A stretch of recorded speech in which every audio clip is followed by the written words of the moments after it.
Quero saudar cada irmão, cada irmã. Vamos orar?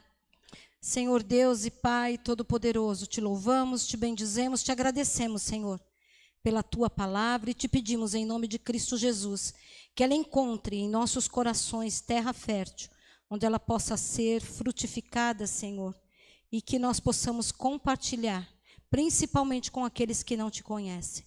Que tudo seja para a honra, louvor e glória do Teu santo nome. Amém e amém.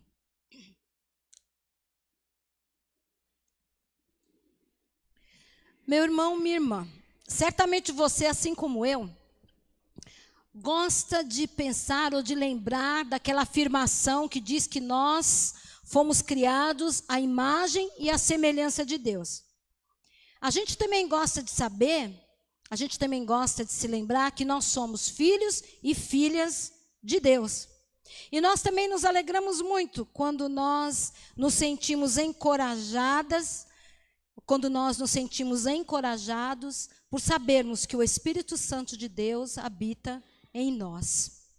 Essas afirmações, essas verdades, essas certezas que nós carregamos, porque a palavra de Deus nos diz isso, elas devem servir para nós como norteadores, elas devem nos apontar o caminho, elas devem nos orientar, principalmente diante das escolhas que nós temos que fazer, diante dos desafios que a vida nos oferece, diante das possibilidades que a vida nos apresenta. No texto que nós lemos, nós percebemos que foram oferecidas a 3 pessoas distintas a oportunidade de revelarem Deus, ou de revelarem esse Deus que habita na humanidade e que deseja se revelar por meio dela. Este Deus que se fez como nós, através de Jesus Cristo, e nos fez a sua imagem e a sua semelhança. E ele fez tudo isso com um propósito. O propósito de se aproximar de nós e de nos aproximar dele. Jesus é interpelado no texto por um mestre da lei. Alguém que ensinava a lei, que ensinava a respeito das Escrituras. Mas o texto diz que as intenções dele não eram boas. A intenção dele era colocar Jesus à prova. Era constranger Jesus. E ele pergunta então para Jesus o que ele precisaria fazer para conseguir a vida eterna. E Jesus devolve a pergunta para ele. Jesus, em muitos momentos da Bíblia, nós vemos que Jesus faz isso, né? Responde uma pergunta com outra pergunta. Jesus pergunta para ele o que dizem as Escrituras. Afinal, você é o mestre da lei, você ensina a respeito das Escrituras, então você as conhece. E ele responde então, as Escrituras dizem, ame o Senhor seu Deus com todo o seu coração, com toda a sua alma, com todas as suas forças, de todo o seu entendimento, com toda a sua mente, ame o seu próximo do mesmo jeito que você ama a você mesmo. Jesus diz, tá certo, então vá e cumpra, vá e faça isso, que você já conhece na teoria, agora pratique, faça isso. E nós já tiramos aí do texto uma primeira lição, que a palavra de Deus não é para ser decorada, ela é para ser praticada. Precisamos praticar a palavra de Deus. A palavra de Deus se torna viva através das nossas vidas, através das nossas ações, através das nossas atitudes. Ela só tem um propósito e ela só cumpre o propósito para o qual ela é enviada, quando ela transforma vidas.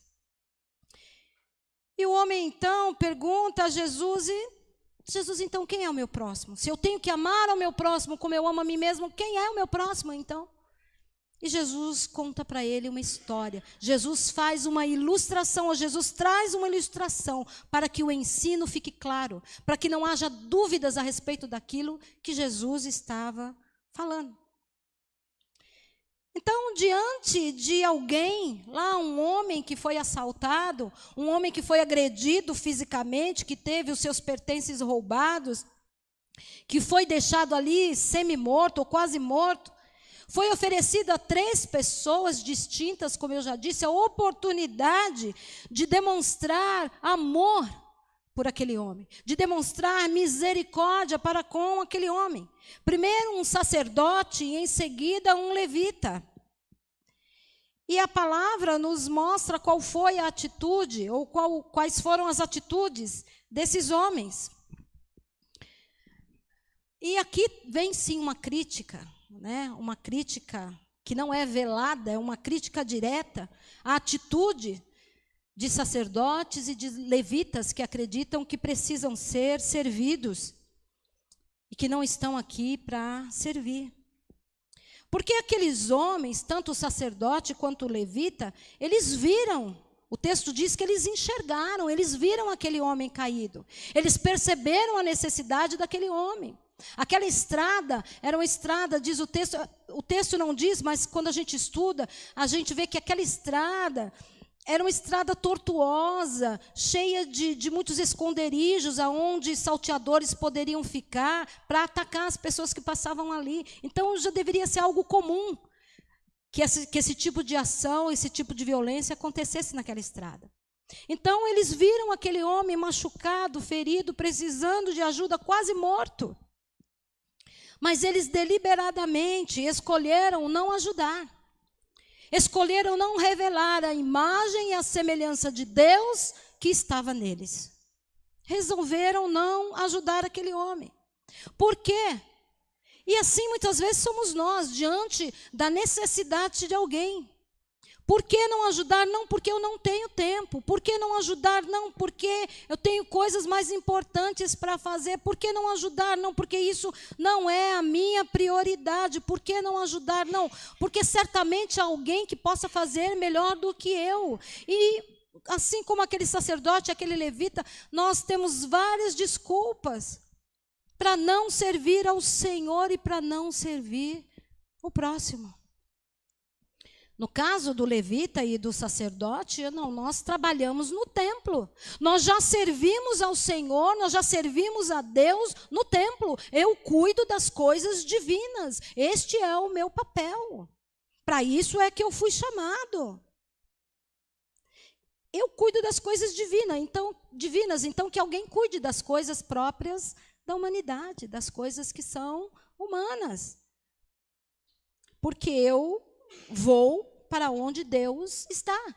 O texto diz que eles estavam indo para o templo. Onde Deus está?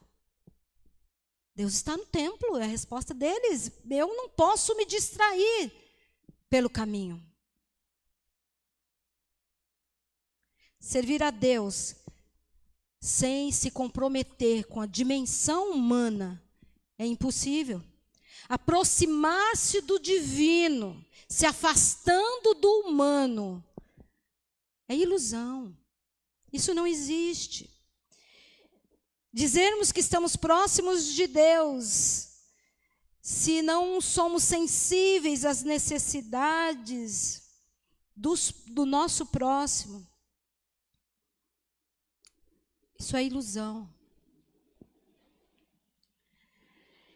Eles aparentemente acreditavam nisso, mas certamente eles viviam uma religiosidade, mas não experimentavam a espiritualidade que é própria daqueles que servem e que conhecem a Deus.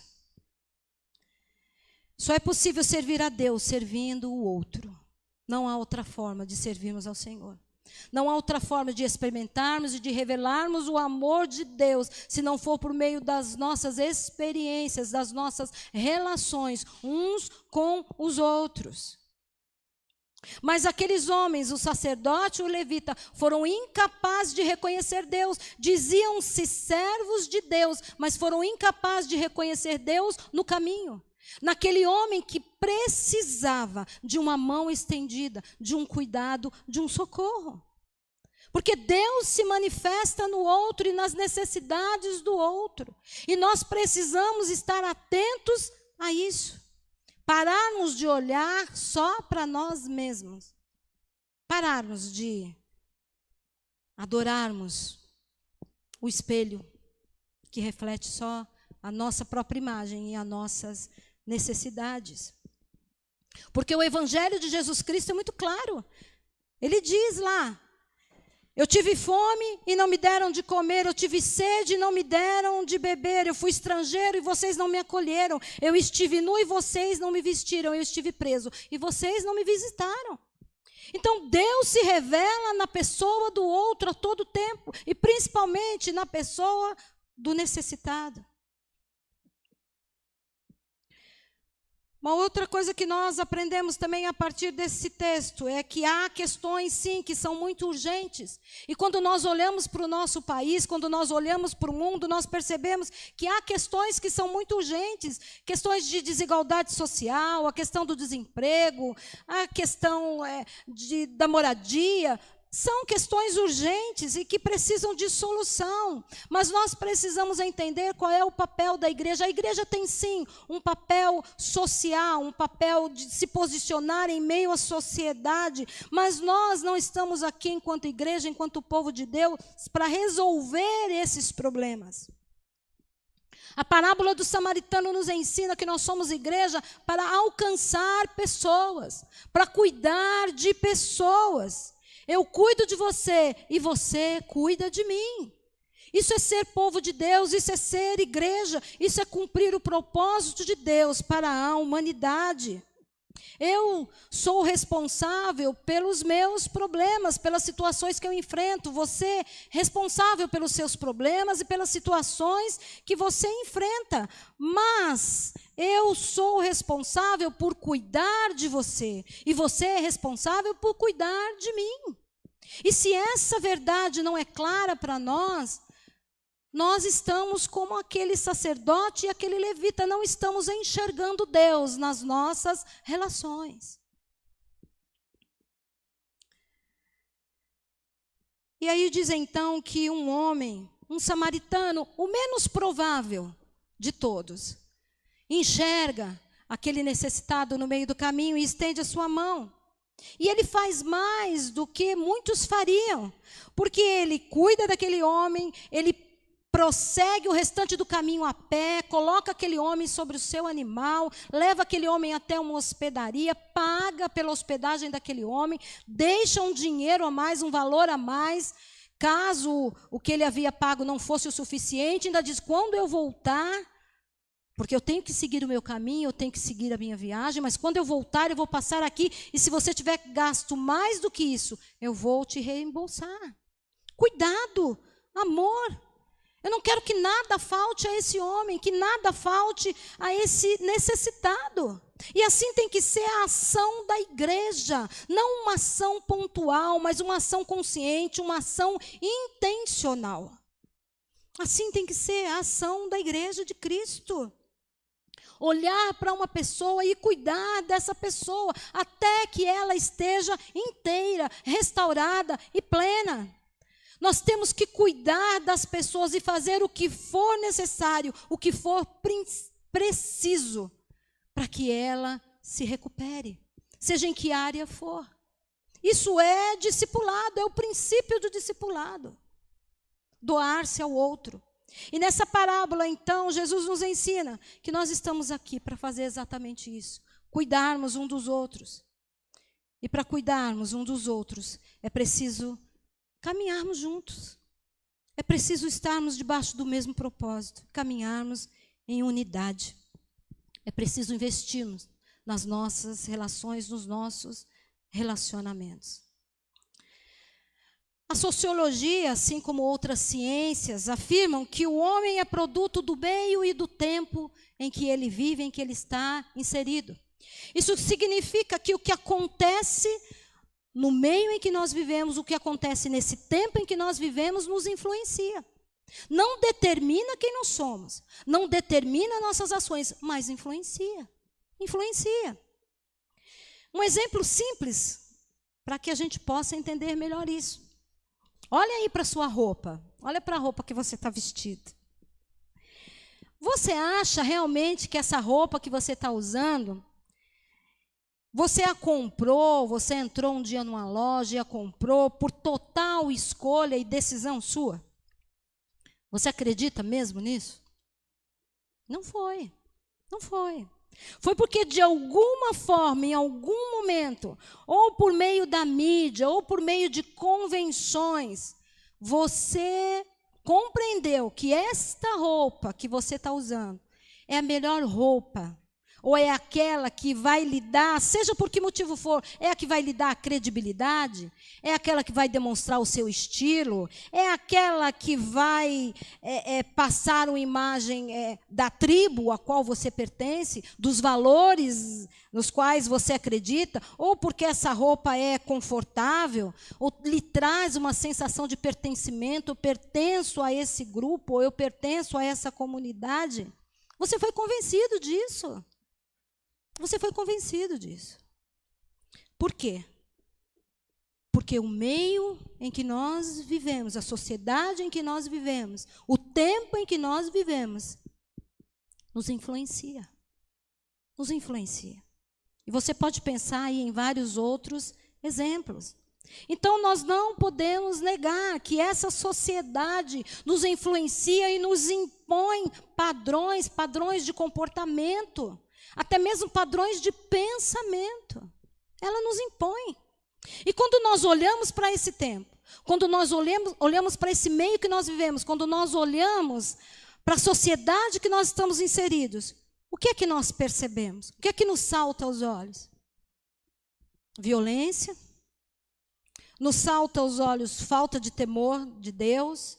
Nos salta aos olhos o individualismo, o egoísmo. São marcas desse tempo e nós não podemos negar. E se estão inseridos nesse meio, se fazem parte dessa sociedade, se são desse tempo, de alguma forma nos influenciam. De alguma forma influenciam as nossas relações, influenciam o nosso comportamento. Relações hoje são mais virtuais e menos reais. Nós podemos acessar o outro por meio das redes sociais, mas nós pouco conhecemos o outro, pouco sabemos. A interação, os nossos relacionamentos são mediados por uma rede, são mediados aí por um provedor, por alguém que a gente escolhe. A conexão é mediada por uma rede. Então, nós somos, sim, influenciados pelo tempo que nós vivemos. As nossas relações são, sim, influenciadas pelo meio que nós vivemos. E apesar de tantos amigos virtuais e de tantos seguidores, está aí a psicologia e a psiquiatria que não me deixam mentir. O homem nunca esteve, nunca se sentiu tão só. A solidão nunca fez parte da vida do homem tanto quanto nos dias de hoje. Apesar de tantos amigos virtuais, de tantos seguidores. Uma outra percepção que nós temos desse tempo é que os relacionamentos são baseados na troca de interesses. São relacionamentos à base da utilidade, na lógica mercadológica, na lógica do mercado. Os relacionamentos, assim como as mercadorias, têm vida útil e prazo de validade. Ou seja, eu olho para o outro e eu quero saber o que você tem para me oferecer. O que é que você pode fazer por mim? À medida que você possa fazer algo por mim, à medida que você possa me oferecer algo, então é interessante manter uma relação com você. É a lógica do mercado. É a lógica do mercado. Mas Jesus vem e nos ensina que a ótica tem que ser outra. E que para servir em amor, então, é preciso que nós tenhamos algumas atitudes. Nós precisamos olhar para o outro com um olhar de amor e não com um olhar utilitário. Nós precisamos olhar para o outro com um olhar de amor, não com agressividade, sabendo que nós podemos discordar, sim. Mas que para isso nós não precisamos perder o respeito uns pelos outros. Sabendo que nós podemos considerar uns aos outros. Podemos ter pensamentos divergentes, opiniões divergentes, mas que somos todos humanos, que somos todos feitos à imagem e à semelhança do mesmo Deus. Servimos uns aos outros em amor e nos lembrando das palavras de Jesus, que mais bem-aventurado é dar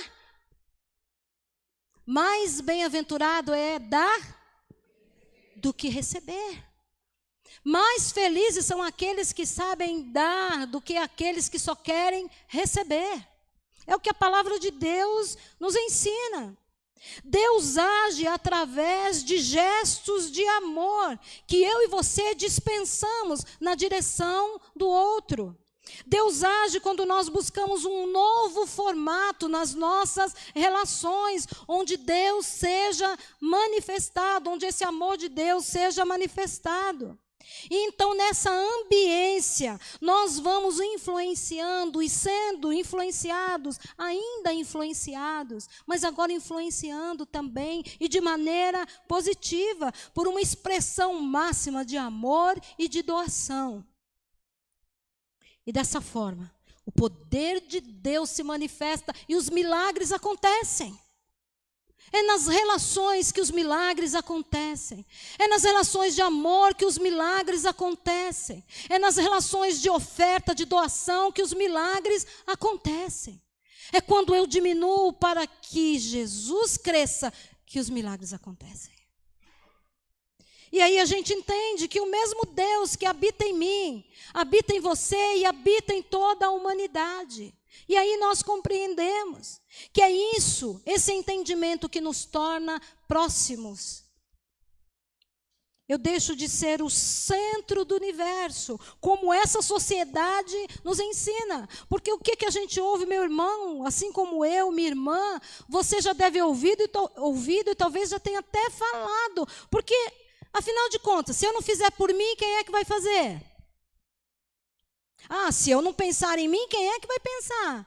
Se eu não garantir o meu lado, quem é que vai garantir? Quantas vezes já não ouvimos isso e talvez até já tenhamos dito isso também?